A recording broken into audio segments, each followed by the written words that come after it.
Hi, Damian. Thank you very Hi much there. for sitting down with me and giving me your time.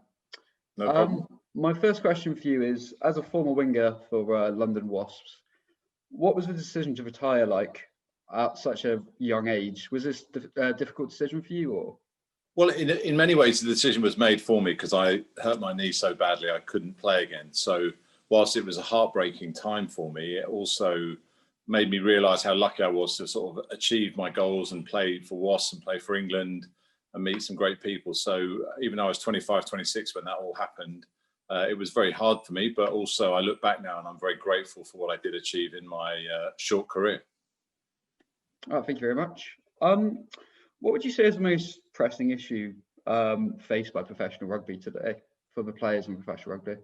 Oh, it's a good question. I mean, there's so many things happening at the moment. Obviously, with COVID and the pandemic, the finances of the sport are being really tested because there's no crowds allowed back in. So there are some real concerns about, I guess, the sort of ongoing economics of the game. But certainly from a playing perspective, you know, as a professional athlete, you get to do a job you love, which is probably often seen with rose-tinted specs. But all of our players, men, women, 15-7s, they work incredibly hard to do what they do, and there's a lot of things maybe that you don't see off the playing field. Some of the mental health challenges that players have around, I guess, the increased pressures they have put on them as athletes. So, as the Players Association, we work trying hard to sort of promote and protect the interests of our players as much as possible, and give them help, whether it's on the field, off the field, whether it's when they have to retire, hopefully at the end of a long and successful career.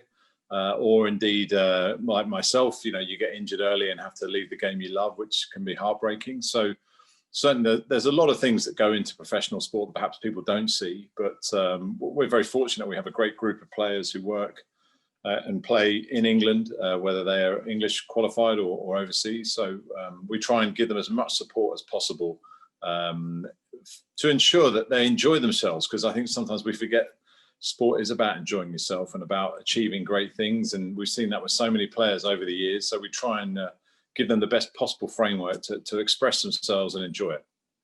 Oh, great. What was your experience like after retirement that kind of instigated your decision to form the Rugby Players Association?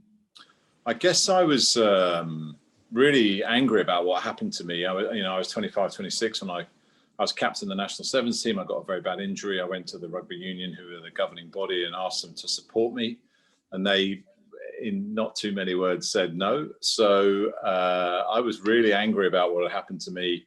And that inspired me in many ways to sort of do something about it. And I guess I was never going to be the sort of last casualty of professional sport, but there wasn't really anything in the game that was set up. So I sort of really went out of my way to sort of talk to all the international players who I knew well and I'd played with throughout the years, and said, hey guys, I think we need something here that's going to protect the players. So with their support and help, we had no money, we just had a voice, and I guess I was driving as hard as I could, and I was passionate about that, even though I was relatively young, and just sort of kept pressing away. And slowly but surely over the last 20 years, we've made some fantastic inroads in terms of looking after the players, in terms of how they're protected in the standard form contract, which is one of the best in the world, the insurance provisions. And I think if you think about a young player coming into rugby, you know, he or she probably thinks this is fantastic. You know, I'm living the dream. I've signed my first professional contract. And it's only then you start to understand that things can actually go wrong. And it's not the sort of glamorous fast cars, champagne, and all the things that perhaps people think about. So it's about hard work and dedication, and things go wrong. It's like any professional employment environment. So it's really important that we're there to represent the players, support the players. And I think now, as we've grown, there's 20 of us who are working at the Players Association, working across a whole myriad of issues. Whether you're 17 as your academy player or you're at the end of your career, you know, the Players Association is there to support the players and look after them and do what we can to help them, because every single athlete, when they retire, they have to get a job. It's the most extraordinary thing, you know. Any sort of sportsman or woman has to go and get another job. So we do a huge amount of work in that area, trying to help them find their lives and passions after rugby. So yeah, it's been a passion project for me since the get-go, and I'm very lucky. I've got a fantastic team who work around all of these areas. So the players are also very lucky that they have a great team looking after their interests. Yeah, I bet it's when all your life is professional rugby, and then injury hits you, which you're not expecting. It's just such a change of life. Support's really important for that, I guess.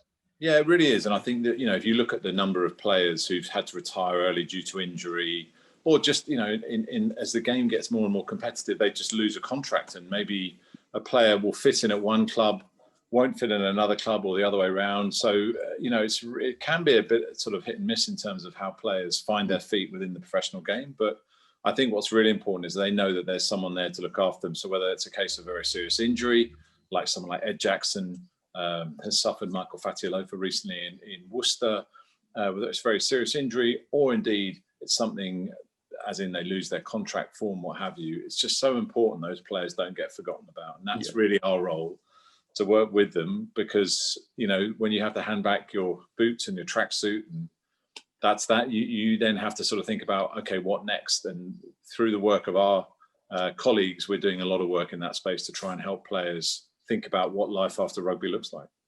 Cool. Oh, yeah, it's great work that you're doing. Thank you very much for sitting down with me, and I really appreciate the chance to get to talk to you. No problem. Thank you very much for the opportunity.